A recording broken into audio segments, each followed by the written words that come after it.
নমস্কার বন্ধু, সকল স্বাগত জানাই আমার ইউটিউব চ্যানেল প্রণয় পোল্ট্রি ব্লগস। তো আজকে অনেক দিন পর আমি একটা ভিডিও নিয়ে আসলাম আপনাদের সামনে। তো আমার এই যে বড় ফার্মটি, এখানে মুরগি প্রায় 2118 পিস আছে। সেখানে আমি আপনাদেরকে আজকে 37 দিন বয়স, সেটা আমার লিফটিং হয়ে যাবে। তো আমি একটা ভিডিও নিয়ে আসলাম আপনাদের, সম্পূর্ণ একটা ভিডিও নিয়ে আসলাম। এবং আর একটা 37 দিনের আজকে মুরগি লিফটিং হয়ে যাবে এবং কীভাবে ম্যানেজমেন্ট করলাম তা আমি আপনাদের আলোচনা করব। আর একটা বিষয় হচ্ছে, আপনার ভিডিও শেষে আপনি দেখতে পাবেন যে আমার গত লটের কত পেমেন্ট হয়েছে, জিসি হয়েছে, সেই জিসিটা আমি আপনাদেরকে দেখাবো। তো ভিডিওটি সম্পূর্ণ দেখবেন এবং আমার কথাগুলো একটু মন দিয়ে শুনবেন। আশা করি যারা খামারিরা তারা একটু উপকার হবেন। আর উপকার পেয়ে যদি থাকেন, অবশ্যই চ্যানেলটি সাবস্ক্রাইব করে রাখবেন, লাইক করবেন আর শেয়ার করবেন। আর আমাদের হোয়াটসঅ্যাপ গ্রুপে জয়েন হতে ভুলবেন না, সেখানে আমাদের সমস্ত সমস্যাগুলো আমরা সেখানে সলভ করার চেষ্টা করি। তো চলুন বেশি দেরি না করে ভিডিও শুরু করা যায়। তো ভিডিওতে আপনারা প্রথমে দেখতে পাচ্ছেন যে মুরগির যে কালার বা যেরকম গ্রোথ দেখতে পাচ্ছেন, তা আপনারা আইডিয়া করতে পারছেন মোটামুটি 2 কেজি প্লাস আসবে। তো আমি আপনাদের লিফটিংয়ের পরে আমি আপনাদেরকে দেখাচ্ছি, কারণ আমি ওর যে ওয়েট করলাম না।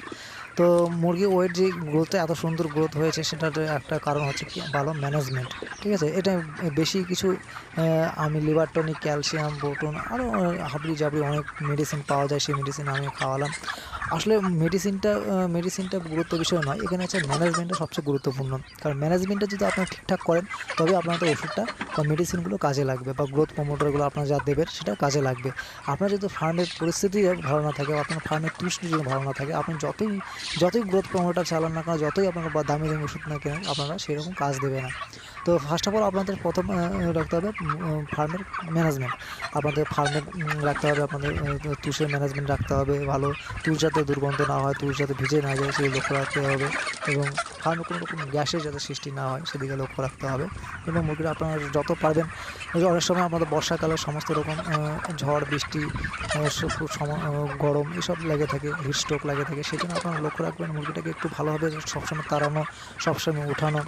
এবং বর্ষাকালে অনেক রকম রোগের লক্ষণ দেখা যায়, কিডনির প্রবলেম দেখা যায়, কারণ অনেক সময় বর্ষাকালে মুরগি জল কম খায়, সেক্ষেত্রে কিডনির সমস্যা দেয়। তো আপনারা লিভার টনিকটা চালাবেন। তো আরও অনেক রকম মেডিসিন আছে, চালাবে। তো আমি আপনাদের যে মেডিসিন ইউজ করছি, সেটা আমি কোনো রকম এক্সট্রা মেডিসিন ইউজ করিনি, শুধুমাত্র লিভার টনিক ছাড়া। তো চলুন আমার যে পরবর্তী জিসিটা আমি আপনাদেরকে দেখাই, যে গত লটে আমার কী জিসি এসেছে। নমস্কার সকলকে। আমার গত চালানের যে জিসিটা হয়েছে, সেই জিসিটা আমি আপনাদেরকে দেখাচ্ছি। তো আমি প্রিন্ট আউট করে নিই, প্রিন্ট আউট করে আমি পেয়ে নিই। তো দেখুন আমার যে লটটা উঠে গেছে, সেই লটটা হচ্ছে মুরগি হচ্ছিল 2012 পিস, এবং টোটাল ফিড কনজিউম করেছে 7550 কেজি, এবং টোটাল মর্টালিটি 83, এবং 1929 পিস মুরগি এখান থেকে লিফটিং হয়েছে, এবং টোটাল কেজি হচ্ছে 4476 কেজি, এবং অ্যাভারেজ আসছে 2 কেজি 320 গ্রাম। তো এদিকে টোটাল মুরগির দাম, ফিডের দাম, কস্টিং যা আসছে সব এদিকে লাগানো আছে। আর এদিকে আমার টোটাল হচ্ছে প্রোডাকশন কস্ট হচ্ছে 88 টাকা 87 পয়সা।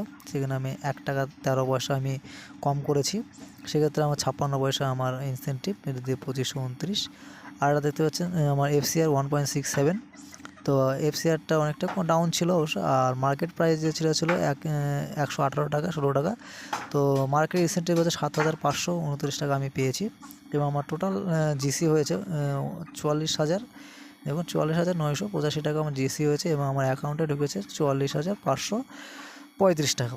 তো এটাই হচ্ছে আমার গত লটের জিসি, যেখানে আমার 2012 পিস মুরগি চিক্স ছিল, এবং সেখানে 1929 পিস মুরগি লিফটিং হয়েছে, এবং 83টা মুরগি মর্টালিটি হয়েছে। তো সেই ক্ষেত্রে রেজাল্টটা অনেকটাই ফার্স্ট ক্লাস হয়েছে, সমস্যা নেই।